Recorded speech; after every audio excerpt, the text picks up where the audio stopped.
রাজ্যের double engine সরকারের আমলে সকল অংশের মানুষ ন্যায্য অধিকার পেয়েছে। সরকারি সুযোগ সুবিধা ঢালাওভাবে দেওয়া হচ্ছে। কৃষি থেকে স্বাস্থ্য, শিক্ষা থেকে রাস্তাঘাট, উজ্জ্বল গ্যাস থেকে বিদ্যুৎ, সবকিছু ডাবল ইঞ্জিন সরকারের আমলেই সম্ভব হয়েছে।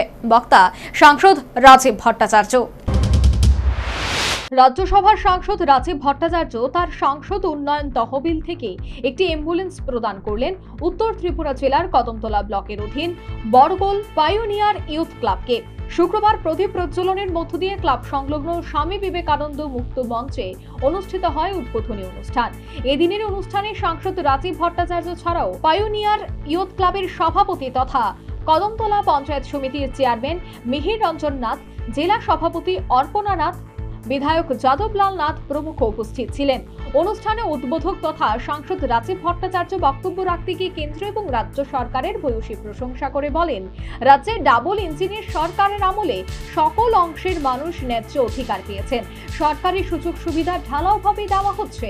কৃষি থেকে স্বাস্থ্য, শিক্ষা থেকে রাস্তাঘাট, উজ্জ্বল গ্যাস থেকে বিদ্যুৎ, সবকিছুই ডাবল ইঞ্জিন সরকারের আমলেই সম্ভব হয়েছে। তিনি বলেন, এই অ্যাম্বুলেন্সটি কদমতলাবাসীর, তিনি শুধু উপলক্ষ মাত্র।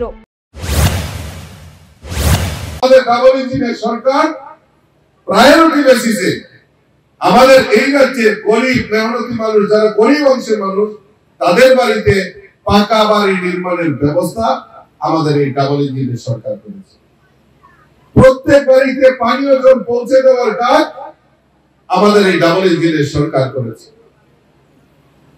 প্রত্যেকের বাড়িতে পাকা শৌচালয়ের ব্যবস্থা যদি করে থাকেন, তাহলে আমাদের ডাবল ইঞ্জিনের সরকার করেছে। নরেন্দ্র মোদীজি দেশের সমস্ত প্রায় 80 কোটি লোককে ফ্রি রেশন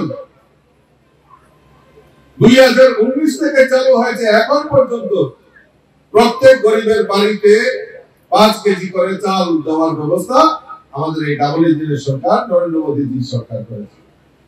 প্রত্যেকের চিকিৎসার জন্য, যারা গরিব অংশের মানুষ রয়েছেন, তাদের চিকিৎসার জন্য 5 লক্ষ টাকা আয়ুষ্মান কার্ডের।